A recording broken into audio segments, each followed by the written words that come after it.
Hello అండి, అందరికీ నమస్తే. Welcome back to my channel. ఈరోజు మనం గోచిక్కుడుకాయ గ్రేవీ కర్రీని ఎలా ప్రిపేర్ చేయాలో చూసేద్దాం. ఫస్ట్ అయితే మిక్సింగ్ జార్లోకి వేయించి పెట్టుకున్న పల్లీలు, వెల్లుల్లిపాయ రెమ్మలు, కొబ్బరి పొడి, కారం, పసుపు వేసుకొని గ్రైండ్ చేసుకోవాలి. నెక్స్ట్ కుక్కర్లోకి ఆయిల్ తీసుకొని ఆయిల్ హీట్ అయిన తర్వాత దాంట్లోకి జీలకర్ర, ఆవాలు, సన్నగా కట్ చేసి పెట్టుకున్న ఉల్లిపాయలు వేసుకొని ఫ్రై చేసుకోవాలి.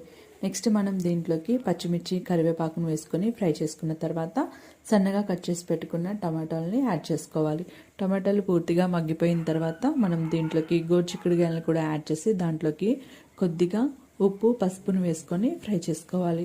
నెక్స్ట్ మనం దీంట్లోకి గ్రైండ్ చేసి పెట్టుకున్న పౌడర్ని యాడ్ చేసేసి టేస్ట్కి సరిపడా కారంని కూడా యాడ్ చేసుకోవాలి.